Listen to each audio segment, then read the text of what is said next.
આકાશવાણી સમાચાર રૂપલ જાની વાંચે છે. મુખ્ય સમાચાર 10 રાજ્યોની વિધાનસભાની 13 બેઠક, તિરુપતિ અને બેલગાંવ લોકસભાની પેટાચૂંટણીઓ અને પશ્ચિમ બંગાળ વિધાનસભા ચૂંટણીના 5મા તબક્કાનો પ્રચાર ગઈકાલે પૂરો થયો. સંરક્ષણ મંત્રી રાજનાથસિંહે ભારતીય વાયુસેનાને ભવિષ્યના જોખમોનો સામનો કરવા, ક્ષમતા વધારવા અને લાંબા ગાળાની યોજનાઓ તથા વ્યૂહરચના તૈયાર કરવા અનુરોધ કર્યો છે. દેશમાં અત્યાર સુધીમાં 11 કરોડ 70 લાખ લોકોને કોવિડની રસી આપવામાં આવી. રશિયાની સ્પુટનિક વી વેક્સિનનો પ્રથમ જથ્થો એપ્રિલમાં ભારતમાં લવાશે.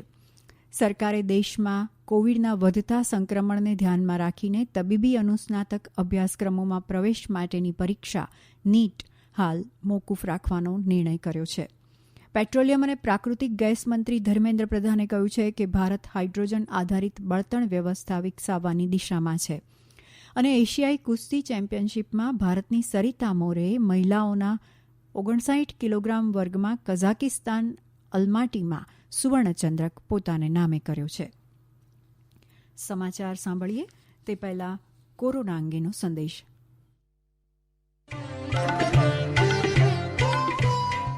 કોવિડના દર્દીઓ વધી રહ્યા છે, એટલે તમામ શ્રોતાઓને અપીલ છે કે તેને હળવાશથી ના લો. સલામતીના તમામ પગલાં અનુસરો અને 45 વર્ષથી ઉપરના બધા જ લોકો રસી લઈને સુરક્ષિત રહો. કોવિડથી બચવા માટે માસ્ક પહેરો, 2 ગજનું સલામત અંતર રાખો તથા હાથ અને મોં સાફ રાખો.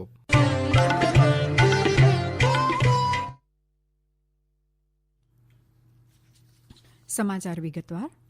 10 રાજ્યોની વિધાનસભાની 13 બેઠક અને તિરુપતિ તથા બેલગાંવ લોકસભા બેઠકોની પેટાચૂંટણીઓ માટે ચૂંટણી પ્રચાર ગઈકાલે સાંજે પૂરો થયો છે.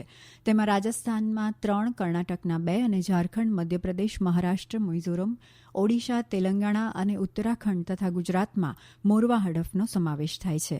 દરમિયાન ચુબાચાંગને નાગાલેન્ડની નોકસેન વિધાનસભા બેઠક માટે બિનહરીફ ચૂંટાયેલા જાહેર કરાયા છે. આંધ્રપ્રદેશમાં તિરુપતિ લોકસભા બેઠક માટે 28 ઉમેદવારો છે. પૂર્વ કેન્દ્રીય મંત્રી પાનાબાકા લક્ષ્મી તેલુગુ દેશમ પાર્ટીના ઉમેદવાર છે, જ્યારે કોંગ્રેસમાંથી ચિંતા મોહન, ભાજપ તરફથી કે રત્નપ્રભા અને સીપીઆઈએમના નેલ્લોર યાદગીરી મુખ્ય ઉમેદવાર છે. પશ્ચિમ બંગાળમાં વિધાનસભાની ચૂંટણીના 5મા તબક્કાનો ચૂંટણી પ્રચાર ગઈકાલે સાંજે પૂરો થયો હતો. આમ જાહેર પ્રચાર પડઘમ શાંત થયા છે. 6 જિલ્લાની 45 બેઠકો પર શનિવારે 17મી તારીખે મતદાન યોજાશે. ચૂંટણી પંચે આ તબક્કા માટેના જાહેર પ્રચારને 24 કલાક વહેલો પૂરો કરવાનો નિર્ણય લીધો હતો. ગયા શનિવારે ચોથા તબક્કાના મતદાન દરમિયાન સિતલકુચીમાં હિંસા બાદ આ નિર્ણય લેવામાં આવ્યો હતો. 5મા તબક્કા દરમિયાન 319 ઉમેદવારો મેદાનમાં છે. આ હેતુ માટે કુલ 15,789 મતદાન મથકો ઊભા કરાયા છે.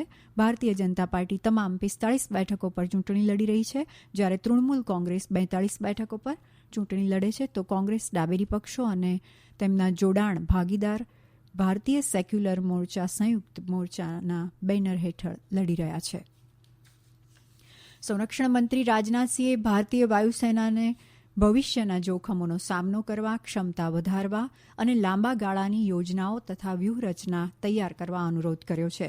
શ્રી રાજનાથસિંહે પૂર્વ લદ્દાખમાં બનેલી ઘટનાઓમાં સમયસર અને વળતો જવાબ આપવા માટે ભારતીય વાયુસેનાને અભિનંદન પાઠવ્યા. ગઈકાલે નવી દિલ્હીમાં ભારતીય વાયુસેનાના કમાન્ડરોના દ્વિવાર્ષિક સંમેલનમાં સંબોધન કરતા તેમણે ભવિષ્યના આયોજન તરફ ભારતીય વાયુસેનાના ધ્યાન અને તૈયારીઓની પ્રશંસા કરી. આંતરરાષ્ટ્રીય ભૌગોલિક અને રાજકીય ફેરફારોનો ઉલ્લેખ કરતા મંત્રીએ નિરીક્ષણ કર્યું કે પાર એટલાન્ટિક પર પેસિફિક તરફ ધ્યાન કેન્દ્રિત કરવાની બાબત હાલના સમયમાં વધુ સ્પષ્ટ થઈ છે. યુદ્ધના પરિમાણો હવે અદ્યતન ટેકનોલોજી અને ક્ષમતાઓ પર આધારિત છે, ત્યારે ભવિષ્ય માટે ભારતીય વાયુસેનાની તૈયારીઓમાં પણ આ પાસા સામેલ હોવા જરૂરી છે. દેશમાં અત્યાર સુધીમાં 11 કરોડ 70 લાખ લોકોને કોવિડની રસી આપવામાં આવી છે. આરોગ્ય મંત્રાલયના જણાવ્યા પ્રમાણે 26,02,000 લાભાર્થીઓને છેલ્લા 24 કલાક દરમિયાન રસીકરણ કરાયું છે, જેમાંથી 20 લાખથી વધુ લોકોને રસીનો પ્રથમ ડોઝ આપવામાં આવ્યો હતો, જ્યારે 5,42,000થી વધુ લાભાર્થીઓને રસીનો બીજો ડોઝ આપવામાં આવ્યો છે. મંત્રાલયે જણાવ્યું છે કે 67,400 કોવિડ વેક્સિનેશન કેન્દ્ર હાલ કાર્યરત છે, જ્યારે 22,400 નવા રસીકરણ કેન્દ્રો ખોલવામાં આવ્યા છે.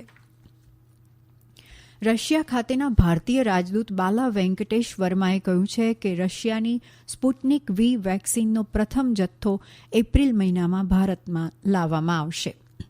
વેંકટેશે કહ્યું કે ભારતમાં રસીનું ઉત્પાદન ઉત્તરોત્તર વધશે અને પ્રતિમાસ 5 કરોડ જેટલો ડોઝનો ઉત્પાદનની ક્ષમતા થશે.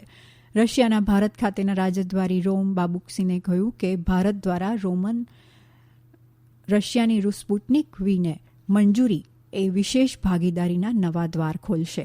રશિયાની સ્પુટનિક વીને કોરોનાના કપરા કટોકટીના સમયમાં ભારતની વિશેષજ્ઞ સમિતિ દ્વારા મંજૂરી આપવામાં આવી છે.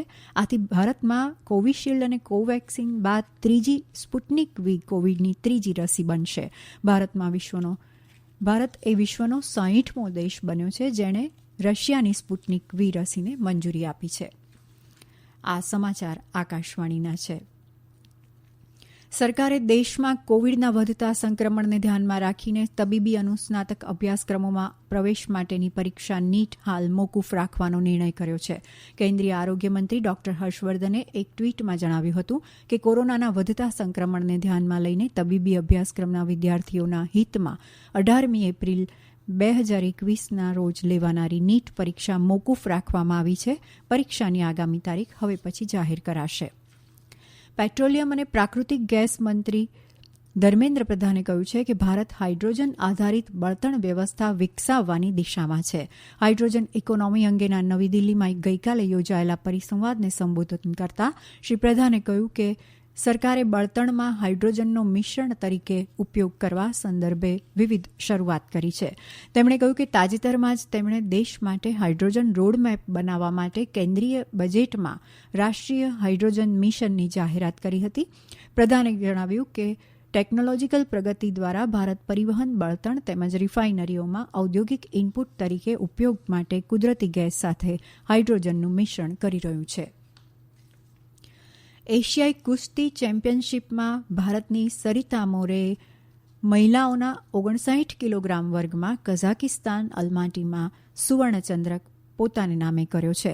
ભારતીય મહિલાઓમાં સરિતાના સુવર્ણચંદ્રક સિવાય પૂજા અને સીમાએ માધ્યમ પ્રતિયોગિતામાં 2 કાંસ્ય ચંદ્રક જીત્યા છે. સરિતાએ મંગોલિયા શવોદર બરતારજાવને 10-7થી જીતીને રમતની 6 મિનિટ બાકી હતી ત્યારે રોમાંચક જીત મેળવી હતી.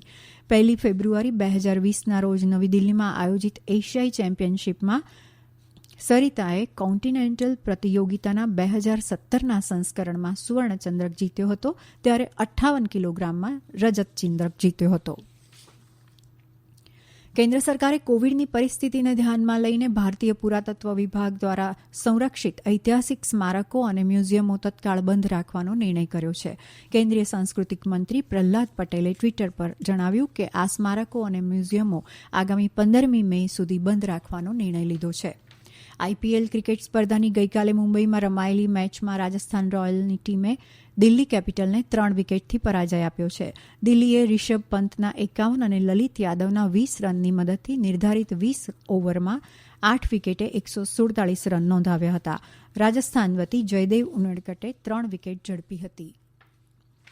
કેન્દ્ર સરકારે રાજ્યો અને કેન્દ્રશાસિત પ્રદેશોને આવશ્યક ચીજવસ્તુની આપૂર્તિ માટે લોકોમાં ગભરાટની લાગણી ના પ્રવર્તે તે માટે પ્રચાર અને જાગૃતિ કાર્યક્રમ પર ભાર મૂકવા જણાવ્યું છે. સરકારે ગ્રાહકો માટે હેલ્પલાઇન નંબર આપવા પણ જણાવ્યું છે. અંતમાં મુખ્ય સમાચાર. દેશમાં અત્યાર સુધીમાં 11,70,00,000 લોકોને કોવિડની રસી આપવામાં આવી છે. રશિયાની સ્પુટનિક વી વેક્સિનનો પ્રથમ જથ્થો એપ્રિલમાં ભારતમાં લવાશે. સરકારે દેશમાં કોવિડના વધતા સંક્રમણને ધ્યાનમાં રાખીને તબીબી અનુસ્નાતક અભ્યાસક્રમોમાં પ્રવેશ માટેની પરીક્ષા નીટ હાલ મોકૂફ રાખવાનો નિર્ણય કર્યો છે. એશિયાઈ કુસ્તી ચેમ્પિયનશીપમાં ભારતની સરિતા મોરેએ મહિલાઓના 59 કિલોગ્રામ વર્ગમાં સુવર્ણચંદ્રક પોતાના નામે કર્યો છે. આકાશવાણી પરથી સમાચાર પૂરા થયા.